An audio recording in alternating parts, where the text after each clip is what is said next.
Willie McPhee at his winter camp amongst the potato fields of Lunkerty. Willie is a piper and one of the last traveller tinsmiths. Here he begins work on a peace strainer. The Tinkers got their name from the traditional practice of tinsmithing. Itinerant metal workers have been important in the Highlands because the scattered population could support few permanent smiths or settled master craftsmen. Highland craftsmen tended to remain journeymen, travellers. In recent times, the aesthetic standards of traveller craftsmanship have not been high.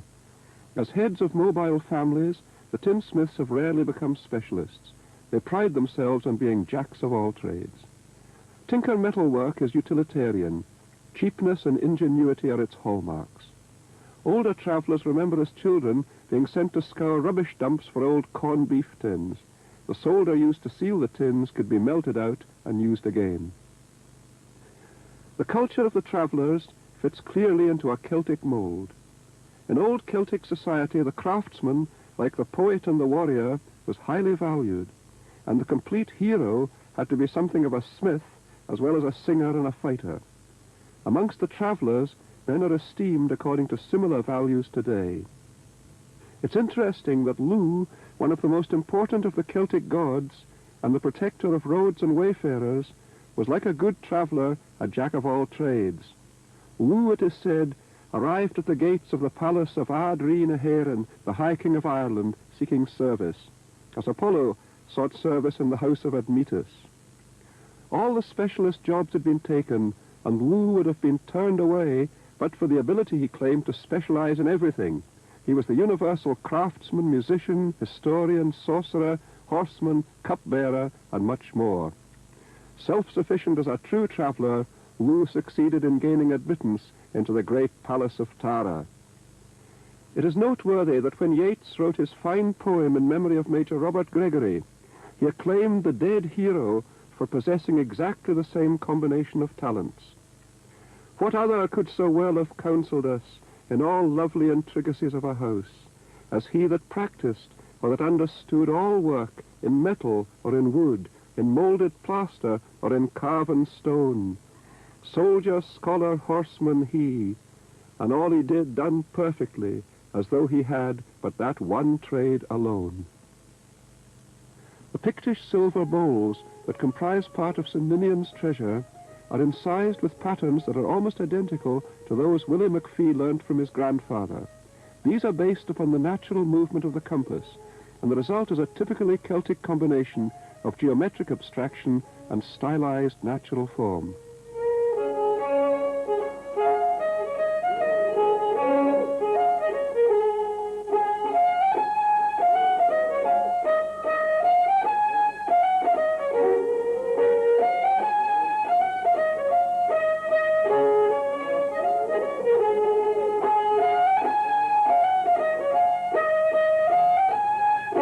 Metalworking in all non-literate societies is a ritualized and highly traditional activity. The secrets and skills are handed down within families, and it's not fanciful to suggest historic links between Highland traveller smiths and the great metalworkers of the heroic age. Today, however, tinsmithing is a dying, almost a dead craft, and traveller smithing skills have been redirected into the far more profitable scrap metal business. Here, Duncan Williamson sought scrap by fire at his wintering place in Fife. The tradition of itinerant culture carriers in Gaelic society is very old. The highly valued men of art, the Us Dana, always had intertribal responsibilities.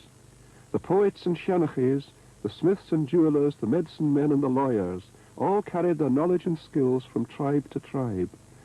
They were the privileged custodians of the people's myths and history, their exploit and dream, the guardians of runes and secrets.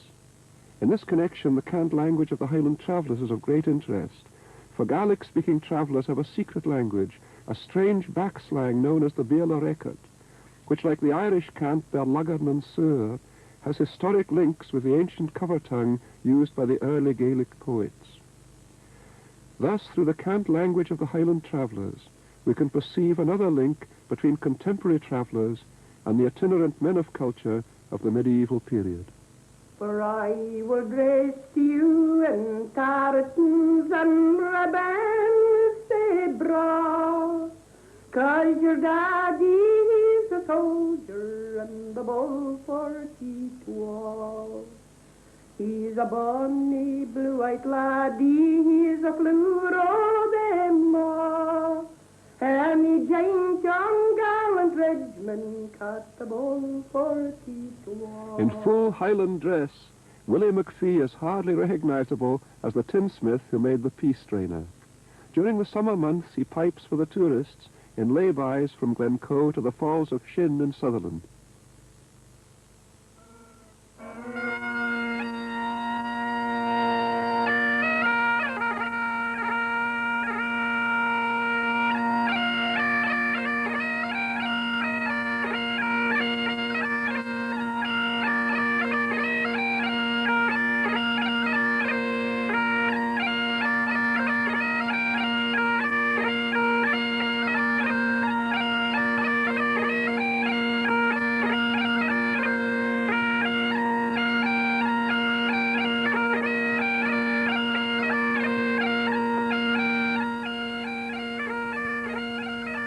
In the forces, travellers have often served as pipers and batmen. Military discipline proved intolerable to some travellers, but most enjoyed army life. They tended to get on well with the officers. They, as Jeannie Robertson said, meaning the officers, understand our folk. Members of a paternalistic society, the travellers can, when they choose, serve authority without feeling demeaned.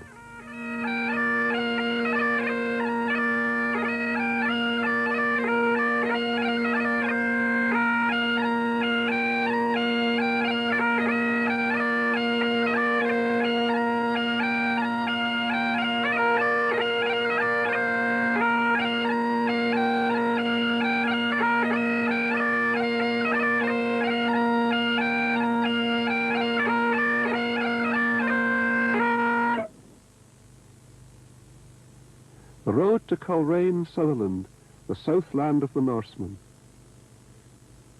This bungalow is the home of Brian and Ina Stewart. With their poultry and animals, Brian and Ina lead a life very similar to the crofters who live round them. Similar, but different, for they were brought up as mobile Gaelic-speaking travellers. Both their parents were tinsmiths. Each summer the Stewart clan took to the road with their horses, dogs, their carts and their wattles. Translating a Gaelic phrase, Hugh MacDermott has written, "Every force evokes its own form." This is true of Celtic art and true also of traveller oral literature. Moving through a landscape of Homeric grandeur, the Sutherland travellers have always been great storytellers, and in Sutherland the Gaelic oral literature of the travelling people long retained great richness and purity. The travelling people of the North Highlands remain a living advertisement for that quality of rural speech that appealed to Wordsworth, and which J.M. Synge found amongst the Aran Islanders. An imageful vocabulary flows naturally from a life in which the fantastic and the fairy tale grow out of daily routine. A gasping trout placed in the mouth is the cure for diphtheria. Exotic nicknames flourish: wooden sleeves, loving a close, the sheep's heed, the big mahungry, laughter, the Rockingham teapot, the half-hangit minister. It's bad luck to use the name McPhee, it's a jinx. In Gaelic the name is sexually suggestive, and to avoid using it, all kinds of cover names are employed, at least till noontide.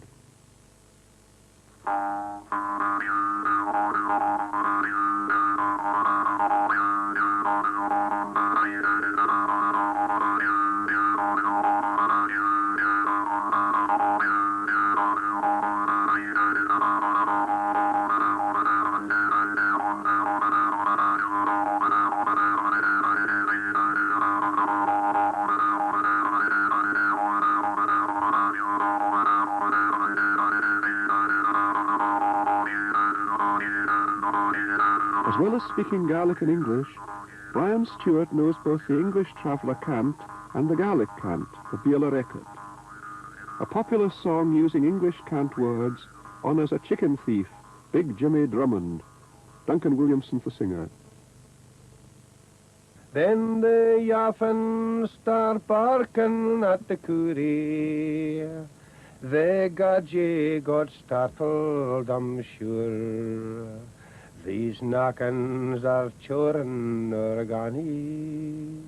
I better no bangin' be sure. Then the horny he come in the morgan. He bung with a clasty himself. Said Jimmy, I'm sure you've been churn, and your friend he did me new to tell. Oh, more Tom bangin' every John, to the star day I'm gone new myself. I will mully all the garnies and dozen. I've been better to gang by myself. Tonight I'm in a Calstar day, and there I'm blind by myself. I had sure the garnies for comfort, but the gadget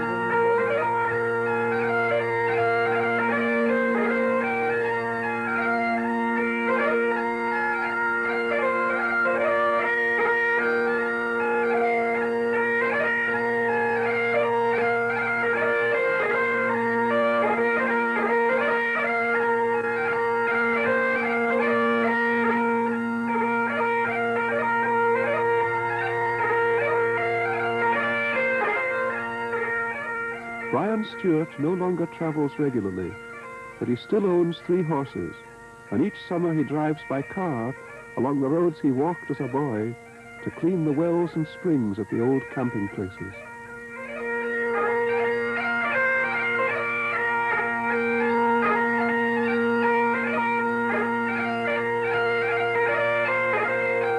Brian Stewart is a fine Gaelic storyteller, but he learnt the art from a great storyteller, his uncle, Blind Alec Stewart of Lairg, better known as Ali Dao. Ali Dao, whom Callum MacLean described as the best Gaelic storyteller ever recorded on the mainland of Scotland. It was by a fire, amidst a circle of bow tents near the mouth of Strathnaver, that this old blind man was first recorded in 1955. Ach, wow, sir, Willie, go fiel, head me sugar here, me hes me gilles mocho, chin through here in me. Me hes me gilles mocho, chin through here in me. That song, Bruata Rebretin, the dream of the King of Britain, is of great interest to scholars, for it's one of the few direct links between the world of Arthurian, that is of early Welsh literature, and the Gaelic world. Ali Dao learnt his songs from his mother, Old Susie, said to have been the best of all the traveller storytellers. She died aged 91 in 1938, and she learnt her stories from relatives born in the 18th century. Ali Dow's stories, therefore, are thus not far removed from those collected by James Macpherson and used as material for his famous bogus epic. But both men, Ossian Macpherson and Ali Dao, had genuine access to a world that stretches back to Arthur's Britain and beyond, to the heroic myths and legends of the pre-Christian Gaeltacht. Go watch. Svattul an y sin. Fa clachant beker art can yn yet the bwyn yn gassen. Sva on beker art can yn yet the bwyn king. A harwet skol faska. Gustaritja tyan an y sin. Scharat stay. Alice besho. Kajach ning harch gebek gemener. Swamach gaisjes in gaan katin gati tu. Hani go hosten gati tu. I will build you a boat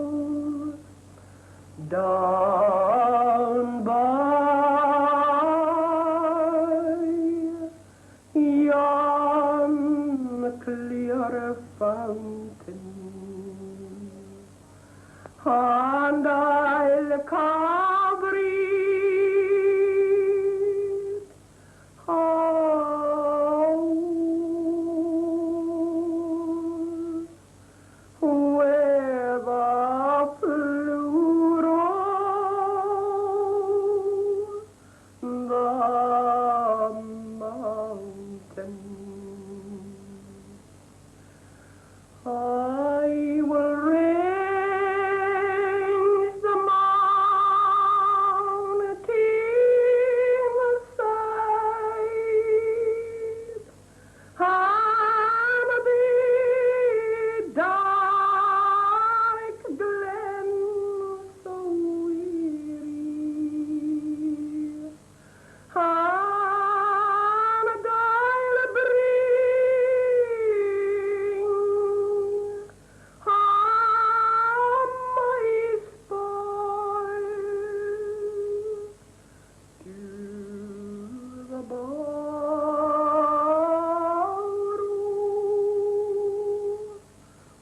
my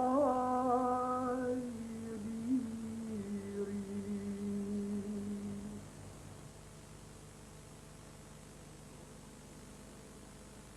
As a boy, Gordon Stewart acted as the eyes and support of old Ali Dao. A fluent speaker of Sutherland Gaelic, he now works as a fencer all over the Highlands and Islands. He lives in this untenanted farmhouse above Bona Bridge.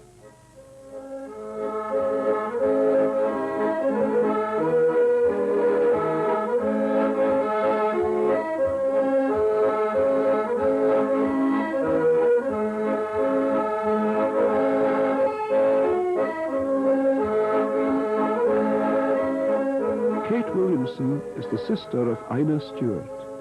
She lives with her brothers Peter and John in Ardguy. All have Gaelic as their mother tongue and speak it amongst themselves all the time. To outsiders, travellers tend to show one of two faces. Either a modesty, a shyness that suggests acceptance of an inferior status, or else occasionally a wild and abusive aggression. Traditional self-sufficiency has given some a remarkable natural authority. As a minority group, however, they all share a basically introverted wariness of the settled population. This reserve is one reason why the travellers have retained their separate identity over centuries.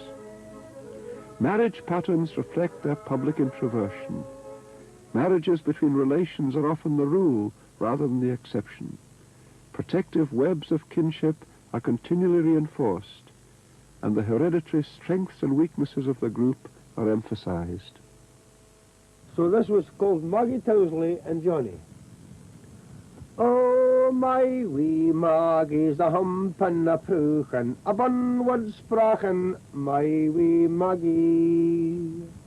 Oh, Maggie got a man, the cried him the nigger, his face is no any bigger than a penny figure, a hump and a pruchen, a bunward sprachen, that's my wee Maggie. Oh, Johnny got his bundle, and Maggie got the can, up the glen to the Alblin man, up the glen to the Alblin man, for to bide the next in the morning.